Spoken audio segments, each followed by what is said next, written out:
빌립보서 2장 1절입니다.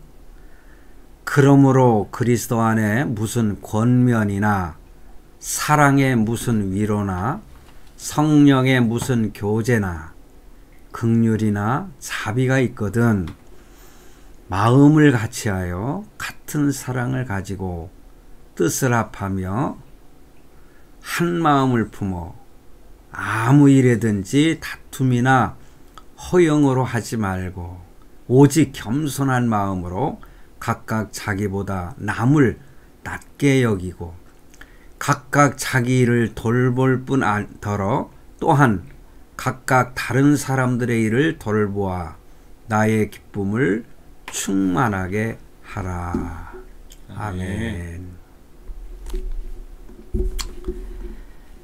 예, 오늘 말씀은 빌립보서 2장 1절로 4절 말씀입니다.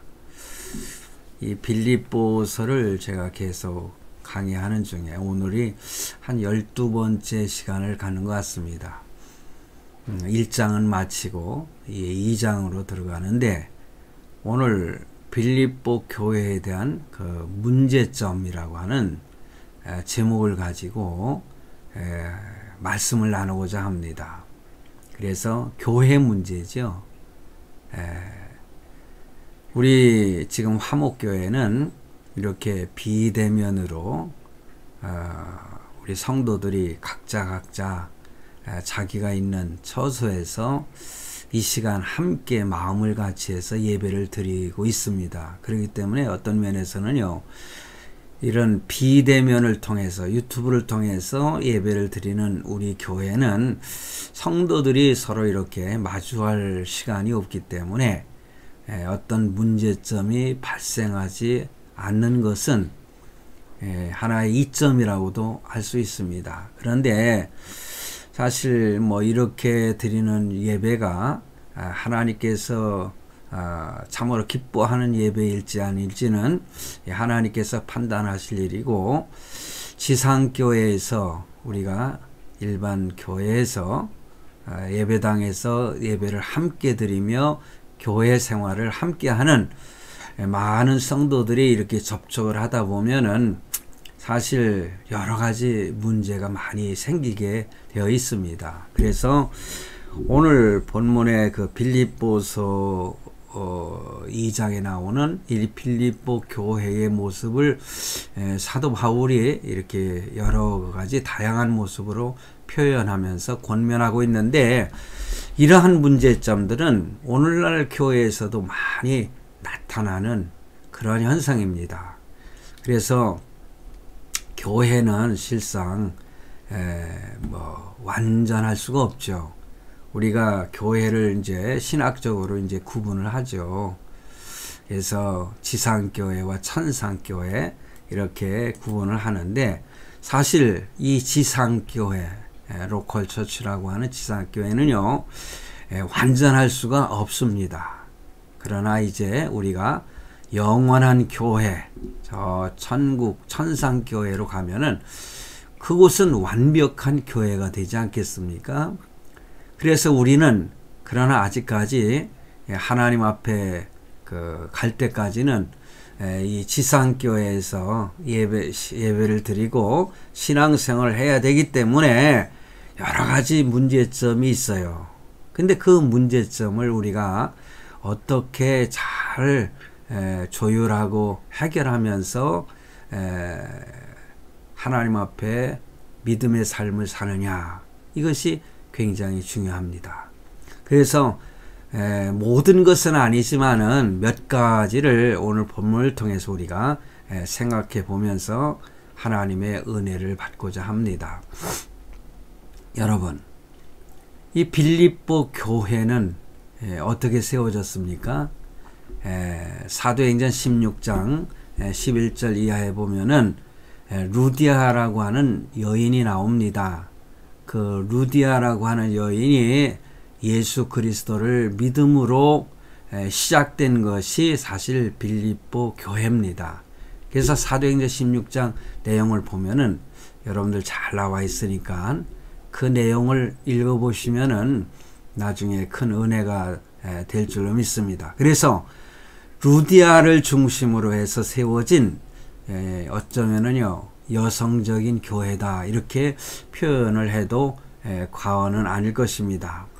그래서 좀 따뜻하고 또 대접도 잘하고 하나님과의 관계 또 사도와의 관계 이런 수직적인 문제는 어쩌면은 참 탁월했다 이렇게 표현을 할 수 있겠습니다.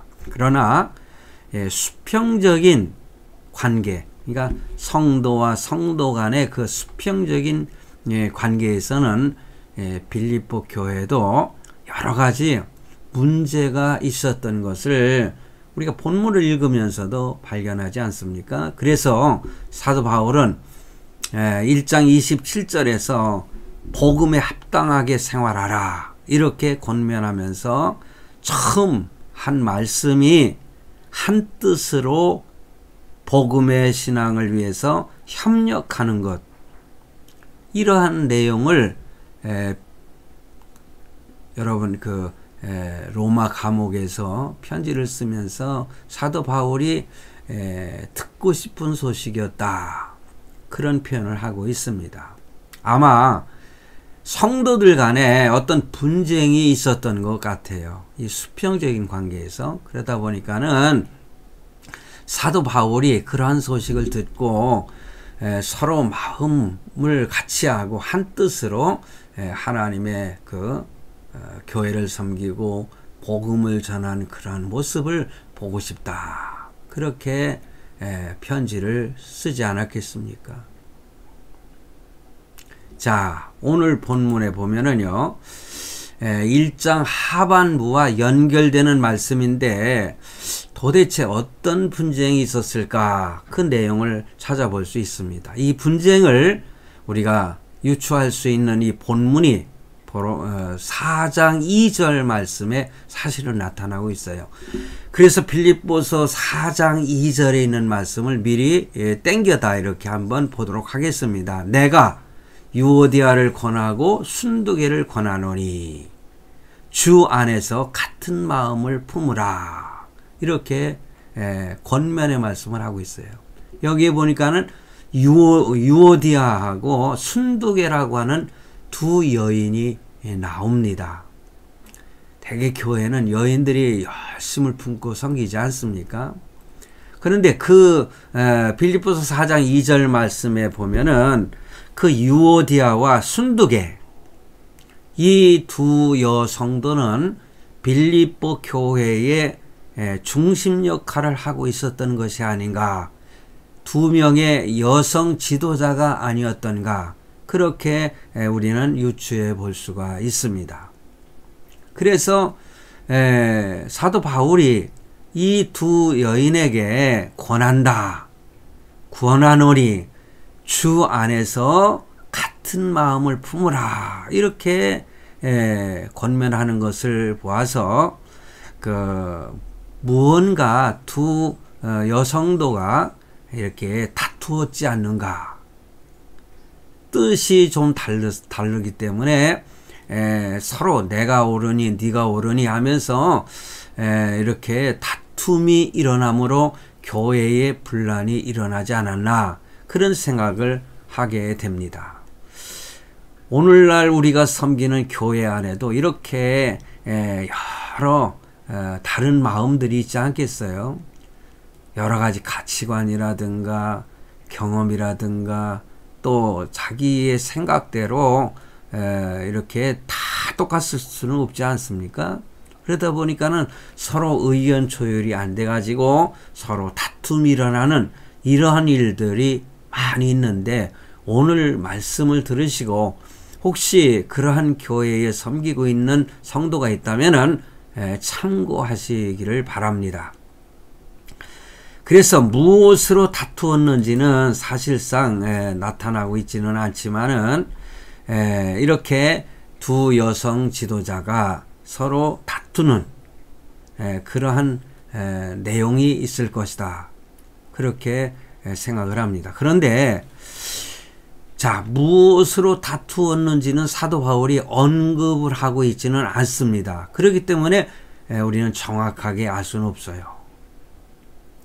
아마 사도 바울은 이 서로의 다툼이 어떤 조직적이고 노골적인 싸움이 아니기 때문에 이렇게 드러내지 않는 그러한 선에서 편지를 쓴 것이 아닌가, 그런 생각을 해봅니다.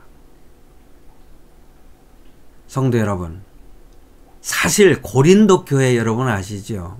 참 문제가 많았던 교회. 이 고린도 교회에서는 조직적이고 노골적인 파당이 있었음을 발견합니다. 고린도 교회에는 뭐 아볼로파, 게바파, 바울파, 그리스도파 이렇게 4개의 파가 서로 지지고 볶고 싸움을 하는 그러한 일들이 있어서 굉장히 골치 아픈 교회로서 사도 바울이 많은 말씀으로 권면하는 그러한 내용이 기록되어 있습니다. 그래서 사도 바울이 고린도전서를 쓸 때에는 그 정확한 파의 이름까지 이렇게 언급을 하고 있는 것을 보면은 그 파당을 지어서 교회 안에서 싸우는 이러한 일들이 아주 심각하지 않았겠는가, 그런 생각을 해보는 것입니다. 자, 그런데 뭐 고린도 교회를 지금 설교하려고 하는 것은 아니니까 이 빌립보 교회는요, 이 전체적으로 참 아름다움을 유지하는 상황에서 아주 사소한, 보이지 않는 감정 싸움이 있었지 않는가, 그런 생각을 해보는 것입니다. 그러기 때문에 조용히 원론적인 언급만 하는 사도 바울의 모습을 우리가 보고 말씀을 보고 이해가 되는 것입니다. 그런 추측을 하게 되는 것이죠. 그 점을 봐도 사도 바울이 빌립보 교인들을 얼마나 참 사랑했는가, 그들의 허물을 그냥 그 누구를 지목해 가지고 드러내지 않고, 사실 뭐 이름은 지목했지만은 크게 이슈화하지 않은 것을 보면은 빌립보 교인들을 사도 바울이 얼마나 사랑했는지를 알 수 있는 부분이다. 저는 그렇게 생각을 해봤습니다.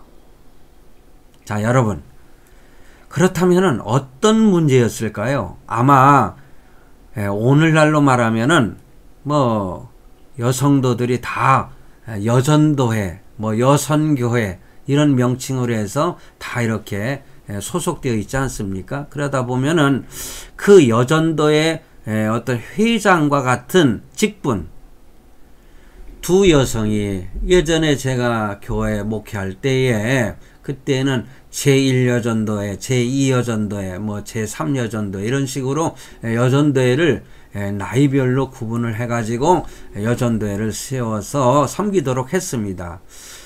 그때도 뭐 똑같은 그 제1라고 하는 여전도회라는 이런 명칭은 아니겠지만은, 그러나 이러한 그 자기가 속하여 있는 그러한 그 회장 정도 되는 직분을 가진 여성 지도자, 말빨이 좀 세다고 할 수 있는, 뭐 세다는 표현을 하는 건 좀 이상하지만은 그만큼 무게가 있는 그 여성도들의 그 모습이 오늘 본문에 나오는 내용의 다툼이 있었지 않는가. 그래서 어떤 교회 일로 인해서 서로 그 질투하는 싸움이 있었지 않는가, 그런 생각을 합니다. 때로는요, 담임 목사의 관심을 더 끌기 위해서 이렇게 하다 보면은 서로 질투하는 마음이 생겨서 다툼도 일어나는 것을 저는 보았고 경험을 한 적이 있습니다. 그런 상황에서 사도 바울이 하나됨을 권면한 말씀이 바로 오늘 말씀입니다. 그래서 본문 1절 말씀을 보세요. 그러므로 그리스도 안에 무슨 권면이나 사랑의 무슨 위로나 성령의 무슨 교제나 긍휼이나 자비가 있거든. 이런 표현을 합니다. 언뜻 보면은요, 도대체 이 말씀이 무슨 말씀인가, 참 이해하기가 힘든 말씀이 아닐 수가 없어요. 그래서 깊게 묵상을 하다 보면은 좀 이해가 되는데, 쉽게 말하면은요, 성도들은 그리스도 안에서 하나됨을 위해서 격려하는 마음을 가지고, 그들이 이제 그러한 마음을 가지고 있고, 사랑으로 위로할 마음을 가지고 있고, 또 성령과 교제하고 싶은 마음이 있고, 긍휼과 자비의 마음이 있다면은 2절 이하의 말씀대로 하라는 거예요. 한마디로 말하면 성령의 사람이 되라. 성령과 깊은 교제를 나누어라. 그런 말씀을 하고 있는 것입니다. 그래서 중심 주제가 될 수 있는 것은 성령의 사람이 되라는 거예요. 그렇다면은 교회의 문제점들이 하나하나 해결이 되고 풀릴 수 있다. 이런 말씀을 사도 바울이 하고 있는 것입니다. 자, 성도 여러분. 그렇다면은요, 이렇게 성령의 사람의 어떤 성령과 교제하는 그러한 삶이란 어떤 삶일까? 그렇다면은 교회에 여러 가지 문제가 있을 때에 잘 해결할 수가 있기 때문에 이렇게 강조하고 있는 말씀인 것입니다. 그래서 1절 말씀을 보면은요, 성령과 교제하기를 원한다면, 이라는 말씀으로 오늘 제가 생각해 보도록 하겠습니다. 그러면은 성령 하나님과 교제하는 삶이란 어떤 삶을 말하는 것일까? 우리가 그것을 발견하면은 교회의 문제는 저절로 해결되지 않겠습니까? 그래서 오늘 본문을 통해서 몇 가지를 생각해 보겠는데, 첫째는요, 한 마음을 품는 삶을 살아라. 그런 것입니다. 한 마음입니다. 일심. 저도 예전에 붓글씨를 좀 배운 적이 있는데 항상 한일자에다 마음심자 딱 이렇게 쓰던 기억이 납니다. 붓으로다가 일심 다 이렇게 써가지고 제 성경책에도요, 그 앞장에다가 일심 그리고 초지일관 이런 그 단어를 좋아했는데, 일심을 가지라는 거예요. 한 마음을, 하나의 마음을 품어라. 그래서 본문 2절 말씀에 마음을 같이하여 같은 사랑을 가지고 뜻을 합하며 한 마음을 품으라. 네 마음이나 내 마음이나 같은 한 마음을 품으라. 그런 말씀이에요. 그래서 유오디아를 따르는 사람들, 아니면 순두개를 따르는 사람들, 이렇게 서로가 서로 질투하면서 네가 옳으니 내가 옳으니 우리가 맞아 니네들이 틀려 막 그러면서 이렇게 파싸움이 번지는 거 아니겠어요? 그런데 이 싸움은 어떤 싸움입니까? 뭐 진리 싸움도 아니고, 그럼 목숨을 걸어야죠. 진리를 위해서라면은 목숨을 바쳐야 되지 않겠습니까? 그리고 어떤 정책적인 싸움도 아니에요. 교회를 이끌어 나가는데 이런 방법으로 하자 저런 방법으로 하자, 뭐 그런 싸움도 아니고 그냥 의견 대립, 서로 의견이 대립되는, 사실 따지고 보면은 그것도 아닌 것 같아요. 그들의 싸움은 그냥 서로 마음이 나뉘었다는 거죠. 감정 싸움이라는 거죠. 뭐 의견 대립이라고 하는 것은 감정 싸움하고는 좀 다르지 않습니까? 그러니까 이 유오디아와 그를 좋다고 따르는 사람들과 순두개를 따르는 그러한 그 사람들이 서로 그런 생각을 하는 거예요. 유오디아파는 좋다고 하면은 순두개파는 그냥 그게 싫다는 거예요. 막 이런 식으로 감정 싸움이죠. 그리고 순두개 파가 좋다고 하면은 유오디아 파는요 그냥 싫어하는 거예요. 그런 문제는 오늘날에도 자주 일어나는데요. 이렇게 질문을 해보면 도대체 왜 싫으냐?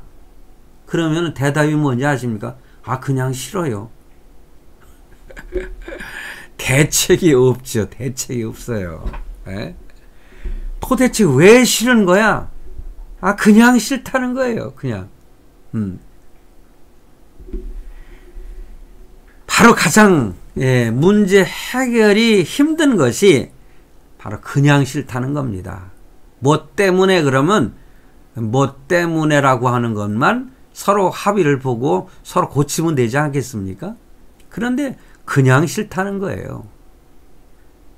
어찌 보면은요, 사단이가 그 마음을 휘어잡고 그냥 싫어하도록 만드는 겁니다. 세상 만사가 어찌 보면 안 좋게 흘러가는 것은 교묘하게 사단이가 역사를 해서 그 마음을 사로잡기 때문에 그래요.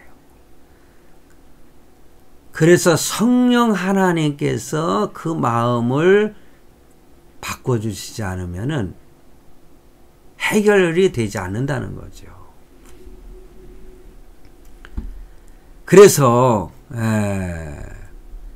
우리가 자세히 살펴보게 되면은 또 그것도요, 그냥 싫은 것처럼 말하지만은 깊이 파고 들어가면은 사실 원인이 있어요. 근데 그 원인을 말하지 않는 것입니다. 그래서 처음에는 그 원인 하나가 문제가 돼서 서로 대립을 하다가 감정 싸움으로 번지게 되고 이렇게 마음이 나뉘게 되는 것이죠. 그게 문제였습니다. 그런 상황이 오게 되면은요, 성령 하나님께서 개입하지 않으세요. 그냥 내버려 두십니다. 성령 하나님과의 교제가 어려운 상황으로 흘러가게 되는 것입니다. 그러므로 우리는 조심해야 되는 것입니다. 우리는 축복을 받으려면 한 마음을 품어야 돼요. 한 가정에서도 마찬가지예요. 서로 마음이 나뉘어지면은요, 화합을 할 수가 없거든요. 우리 가정에서도 우리 아이들 보면은 때로는 이렇게 마음이 화합이 되지 않은 경우도 때로는 있지만은 그래도 믿음으로 자란 아이들이라 금방 참 서로가 화해하고 또 이렇게 마음을 같이 하고 또 형제지간에도 대판 싸우다가도 서로가 또 이해하고 또 형으로서 달래주고 동생으로서 딱 이렇게 또 잘 따라주고 하는 그런 모습도 때로는 있어요. 누나하고도 그렇고 하여튼 저는 그런 문제에 대해서는 전 늘 하나님께 기도합니다. 우리 자녀들이 서로 마음이 하나 돼서 한 마음으로 화합해서 서로의 가정들을 잘 이끌어가고 또 서로 합력하여 선을 이루는 그러한 자녀들이 되기를 위해서 저는 무시로 저는 기도를 합니다.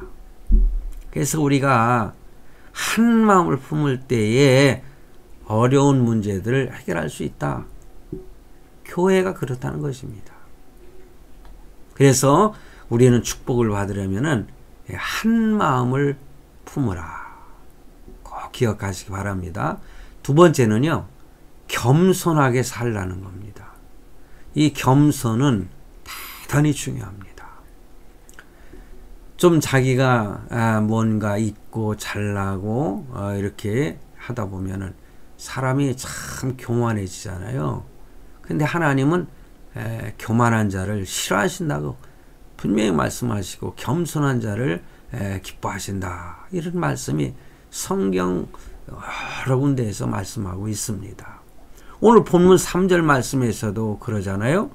아무 일에든지 다툼이나 허영으로 하지 말고 오직이라고 그랬어요. only 겸손한 마음으로, 오직 겸손한 마음으로 각각 자기보다 남을 낮게 여기고 자기보다 다른 사람을 이렇게 낮게 보는 거예요. 이게 낮은 것이 아니라 더 좋게 보라는 거죠. 네? 성도 여러분, 왜 사람이 다툽니까? 왜 사람이 허영에 빠집니까? 오늘 보니까 아무 일에든지 다툼이나 허영을 하지 말고, 이 허영심도 이 하나님이 기뻐하지 않으셔요.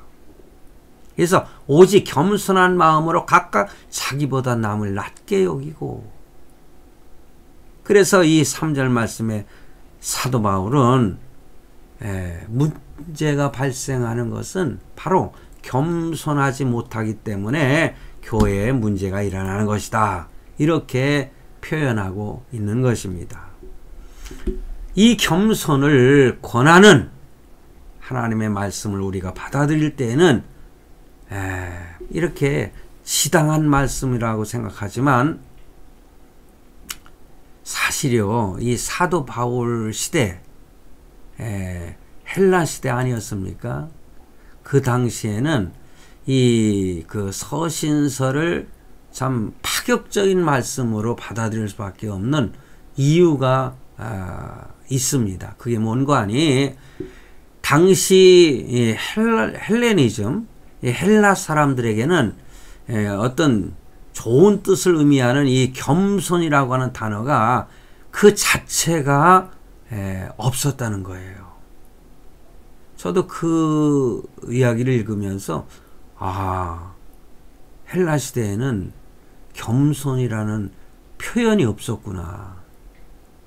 그러면 겸손이 무엇인지를 알지 못하기 때문에 서로 다툼이 심하게 일어날 수 있지 않겠어요? 근데 그래서 이 본문에 나오는 겸손한 마음이란 이 어휘, 이거는 이 바울 서신 이전의 헬라 문서에서는 전혀 발견되지 못한 어휘인데, 그래서 헬라 사람들은요, 겸손을 미덕으로 결코 생각하지 않았다는 거예요. 겸손은 미덕이지 않습니까? 그런데 겸손이라고 하는 표현 그 자체에 단어는 없었지만은 그것을 저열함, 비천함, 소극적임, 노예근성, 이런 것으로 표현이 됐다는 거예요. 그러니까는 그런 사람들 이렇게 겸손한 거는 무시한다는 거죠. 그래서 부정적인 의미로만이 이 겸손이라는 그 어휘가 사용이 됐다는 거예요. 그래서 그들은 승리만을 추앙하고 성공을 추앙하고 다른 사람보다 앞선 것을 가장 좋아하는 그러한 가치관을 가지고 있었다는 거예요. 그런 태도 때문에 생기는 일이 뭘까요? 좀 전에 말씀을 드린 것처럼 분란이 일어날 수밖에 없는 거예요. 그래서 사도 바울은 겸손한 마음을 가지고 하나 되기를 힘써라, 이렇게 권면을 하고 있습니다. 오늘날 우리 시대의 가치관이 점차 어쩌면 헬라 시대처럼, 헬라 사람들처럼 되어가는 것 같은 그런 모습은 때로는 안타까운 마음이 들게 되는 것입니다. 왜냐? 자기 피할 시대라고 해서 겸손한 것은 미덕이 아니라는 거예요. 자기를 자꾸만 나타내고 자랑하고 이렇게 피할을 해야 된다는 거예요. 조용히 있으면은 그 사람을 누가 세워주겠느냐는 거예요. 그러니 스스로 이렇게 나서야 된다. 이런 풍조가 오늘날 이 시대를 휩쓸고 가고 있는 것은 아닌가. 그러니 대통령이 되고자 하는 사람들, 아니면은 뭐 국회의원이 되고자 하는 사람들, 아니면 지역의 장이 되고자 하는 사람들 보면은 다 자기 자랑만 하지요. 피할을 하지요. 그러다 보니까는 상대방을 무시하고 프레임에 걸어 가지고요, 그 사람을 짓밟아 버리려고 하는,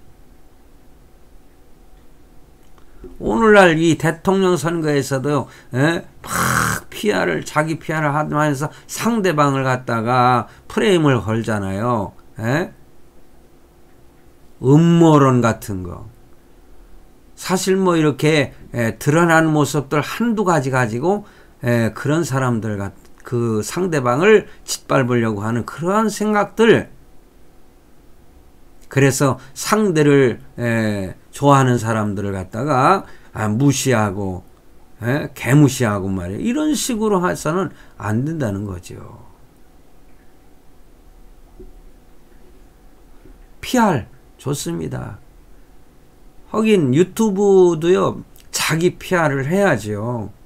근데 있는 그대로, 실력이면 실력, 아니면 자기의 어떤 행동이나 좋은 점 이런 것들 그대로 드러내면은 그 보는 사람들은 그 좋아서 구독을 하게 되고 계속 그 프로를 보게 되는 거 아니겠어요? 진실이 통하는 그러한 세상이 되어야 된다. 저는 그런 말씀을 드리고 싶은 거예요. 자, 그래서 될 수 있으면 낮은 자리에 가서 앉으려고 하고, 그것이 예수님께서 가르쳐 준 거 아니겠어요? 초대를 받았을 때 딱 도착해서 보니까 아무도 앉아 있지 않아요? 그러다 보니까 나 정도면은 참 손님들 중에 최상의 자리에 앉아야 되는 사람이 아닌가 해가지고 제일 높은 자리에 앉았다가 나중에 그 다른 자기보다 더 중요한 사람이 왔을 때 주인이 손님, 여기가 손님 자리가 아니고 밑으로 내려 앉으셔야 되겠는데요. 그러다 보면은 제일 말단에 가서 앉는 수치를 당할 수도 있다는 거죠. 우리 예수님께서 이렇게 겸손한 자를 기뻐하시는 것입니다. 교만하면은 내침을 받을 수 있다는 것입니다. 그래서 겸손하게 살아야 교회의 문제도 해결이 되고, 또 개인적인 문제나 가정의 문제도 해결이 될 수 있는 것이다. 저는 이런 말씀을 드리고 싶어요. 마지막으로요, 다른 사람을 이렇게 생각해 주는 삶을 살아라. 다른 사람을 낮게 여기라는 거죠. 제가 야고보서를 제가 설교하면서도요, 교회 안에 부자가 들어왔을 때는 이렇게 좋은 자리에 앉으라고 하고, 좀 비천하게 생긴 모습을 하고서는 들어오는 성도에게는 저 밑에 가서 내 발등상에 가서 앉으라, 이렇게 해서는 안 된다고. 그 믿음의 삶이 어떻게 살아야 될 것인가, 이 참 빌립보서를 제가 설교하면서도 이 성경 말씀은 다 이렇게 서로 유기적인 관계로 보여주는 거 아니겠어요? 다른 사람을 너무 짓밟으려고 하고 그러면 안 된다는 거죠. 오히려 다른 사람을 높여주다 보면은 오히려 그 사람이 높임을 받게 된다는 것입니다.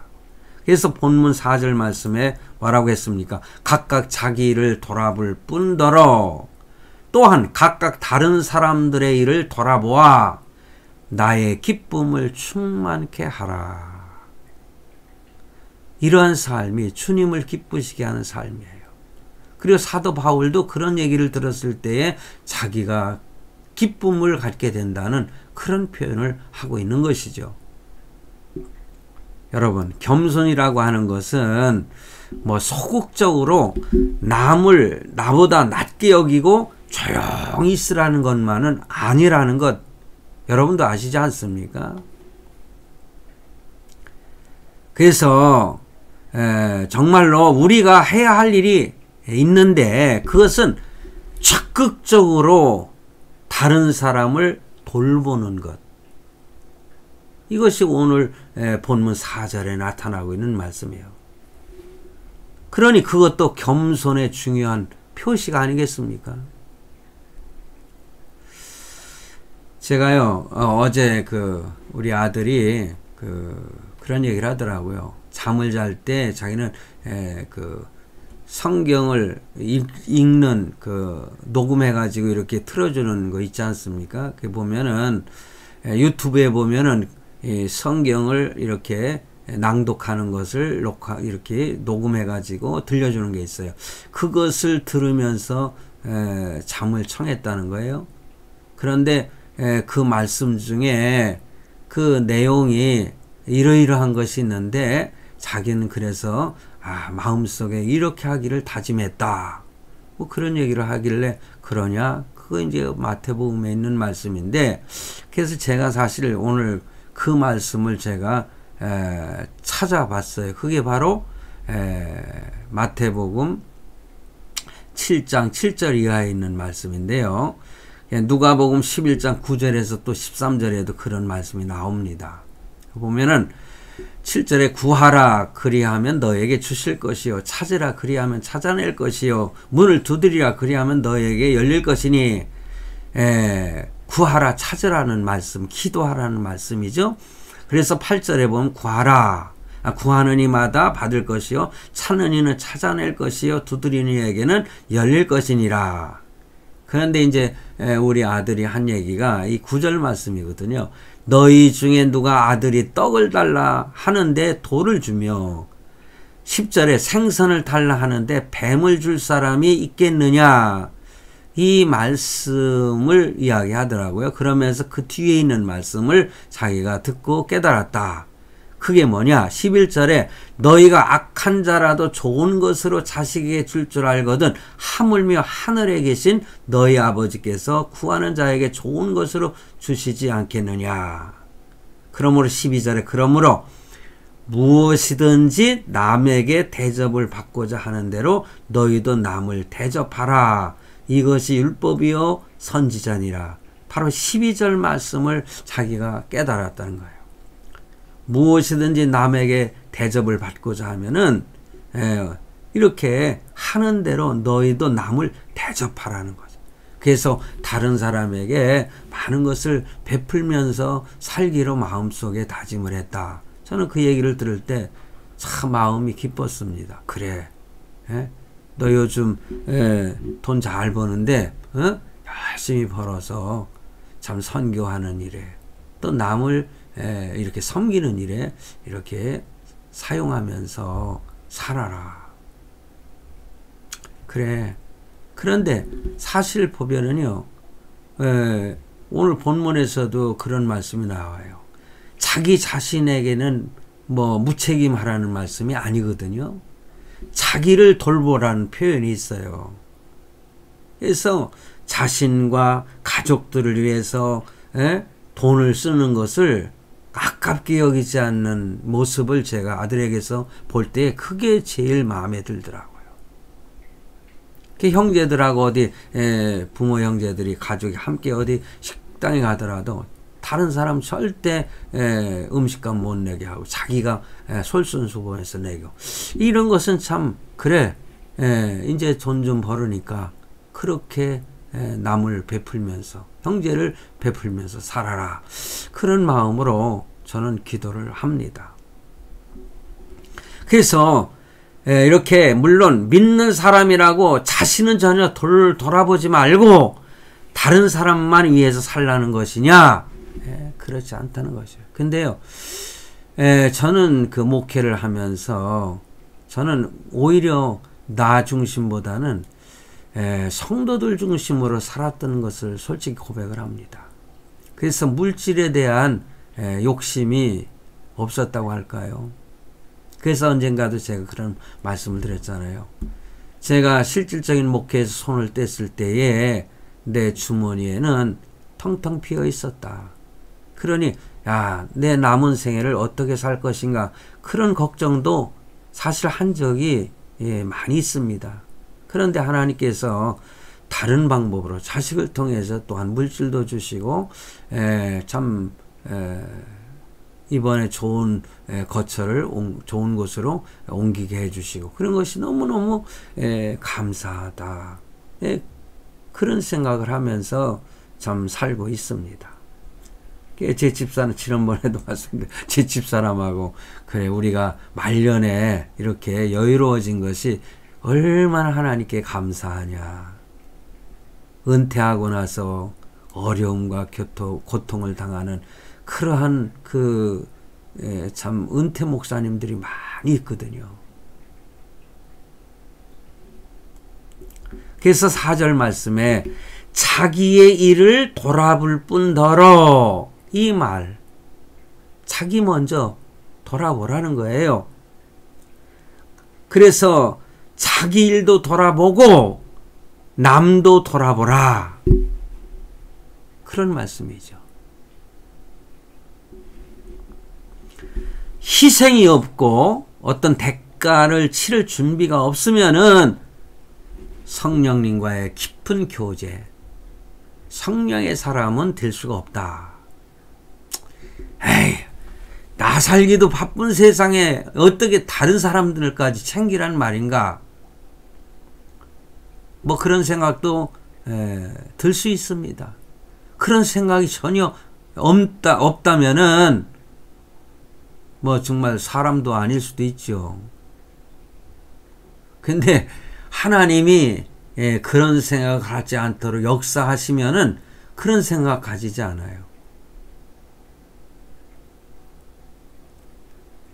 전에 아주 중마고 오면서 저하고 같이 교회를 개척하고 섬기던 그 친구가 있습니다. 그 친구가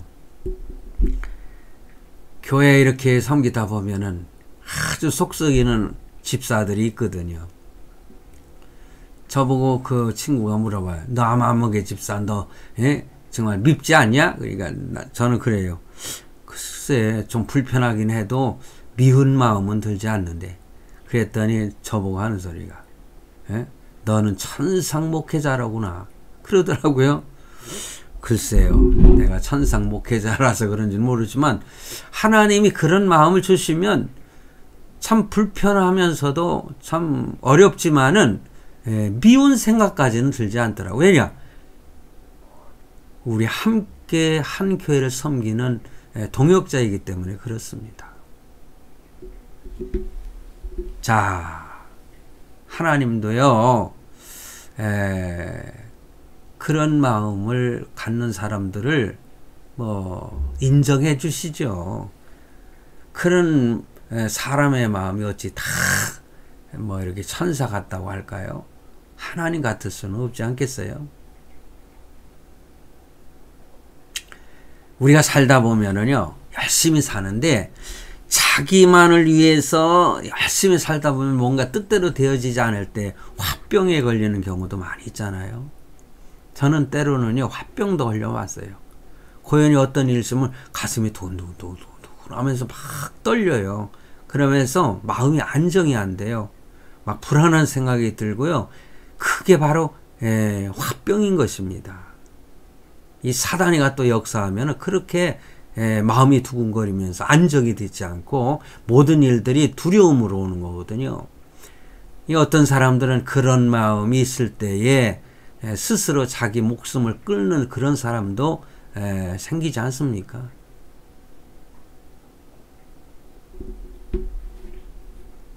성도 여러분, 남을 위해서 산다는 거 쉽지는 않지만 하나님께서는 그것을 원하시고 계세요. 그래서 남을 위해서 살게 되면은 영혼과 육신이 건강해지고 얼마나 행복해지는지를 경험하실 수가 있습니다. 저는 요즘에 선교비를 보낸다든가 또 누구에게 용돈을 좀 준다든가 이런 것이 있으면 내 돈이 나가지만은요, 고연히 그 기뻐지고요, 마음이 흐뭇하고 좋은 거 있죠. 성도 여러분, 우리가 어떻게 살아야 하겠습니까? 최선을 다해서 자신의 일을 해야 됩니다. 첫 번째로. 그러나 내 할 일만 하면 전체적으로 마이너스가 되기 때문에 다른 사람도 생각하고 전체도 생각을 하시라는 겁니다. 그래서 믿음의 중요한 내용 중에 하나가 뭔지 아십니까? 바로 기도인 것입니다. 제가 마태복음 7장 7절 말씀 이하를 제가 우리 아들이 은혜가 됐다는 말씀을 제가 읽어드렸잖아요. 기도가 너무너무 중요해요. 기도하면은요, 항상 전체를 볼 수 있는 균형 감각이 생긴다는 거죠.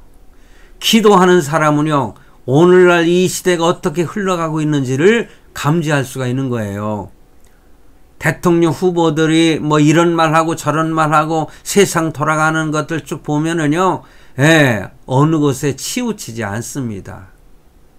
저는 그렇게 생각을 해요. 하나님께 기도해요. 하나님, 이 대한민국을 하나님께서 지금까지 세워주셨는데, 그래서 전 세계에 예전에는 미국이 선교사를 제일 많이 파송을 했는데, 우리 대한민국이 정말 세계 선교, 저 자신까지도요, 잠깐이지만은 인도 선교사로 다녀왔지 않습니까? 그러니까는 이런 나라로 세워졌지 않습니까?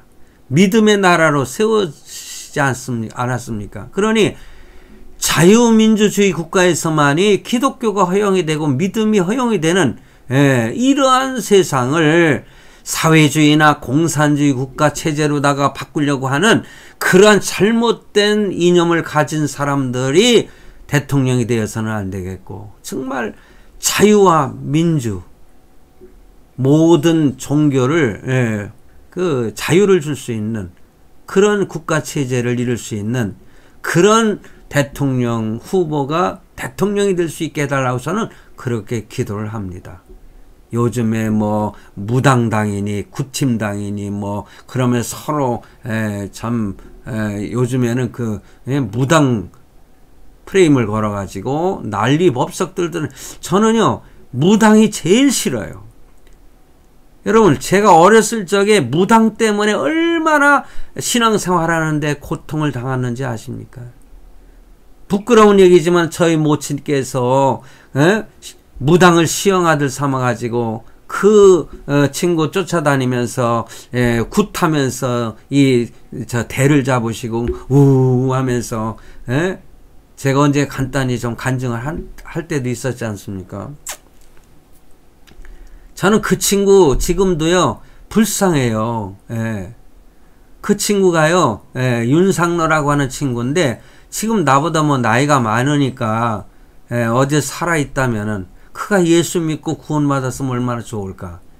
그가요 무당 노릇하다가 서울에 올라왔다가 인천으로 가서 사는데, 그 친구가 그 무당을 무당을 떨쳐버리려고요. 귀신을 떨쳐버리려고 그 무당 일을 접고서는 그 택시 운전을 했어요.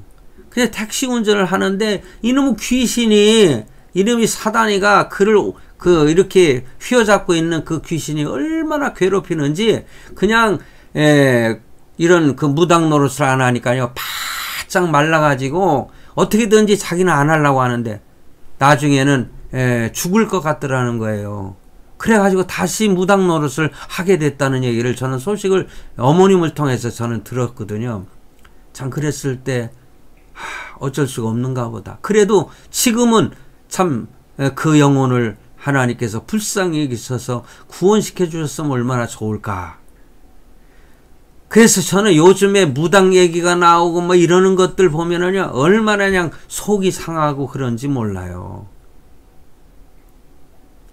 그래서 저는 귀신을 누구보다도 많이 체험했던 사람이에요. 그래서 귀신도 쫓아내는 능력을 달라고 기도해가지고 제가 귀신도 쫓아내고 그랬지 않습니까? 병자를 위해서 기도할 때 하나님께서 병도 치료를 해 주시더라고요. 내가 치료하는 것이 아니죠. 장암에 걸렸던 사람도 하나님께서 그를 위해서 배를 쓰다듬어 기도했더니요 얼마 후에 그냥 암덩어리를 갖다가 변으로 싹 쏟아내버리게 하는 이러한 역사도 하나님이 부족한 저를 통해서 이루시더라고요. 그뿐만이 아니라 많은 병자들을 치유하게 됐고, 근데 저는 사실 저도 참 여러 가지 질고로 어려움을 겪고 있어요. 근데 사도 바울이 자기를 위해서 기도하는 걸 하나님이 내 은혜가 내게 족하다 하시면서 하나님께서는 그의 그 기도는 들어주시지 않았잖아요.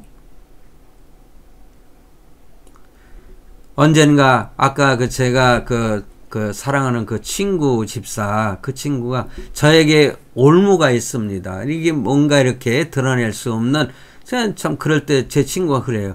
너에게 그런 것이 없었으면은 네가 하나님께 겸손해질 수 있겠냐? 네 잘났다고. 어? 큰 소리 치며 살지 않겠느냐? 살았지 않겠느냐? 그렇습니다. 저는요, 저 자신을 알기 때문에 겸손할 수밖에 없었고, 저는 목회하면서도 늘 하나님께 겸손하게 기도하고, 겸손한 입장에서 잠목회를 감당했던 그런 경험이 지금 있습니다. 이제 나이 70이 넘었지만은, 지금도 사실 하나님께 그런 기도를 해요. 주여 겸손하게 하소서. 항상 오늘 말씀을 마무리하면은 한 마음을 품고 겸손한 마음을 가지고 다른 사람을 생각해주는 그 삶을 통해서 성령 하나님과의 참된 교제를 나누고 그러므로 성령의 사람으로 살았으면 좋겠다는 그런 강조점을 가지고 말씀을 드렸습니다. 감사합니다.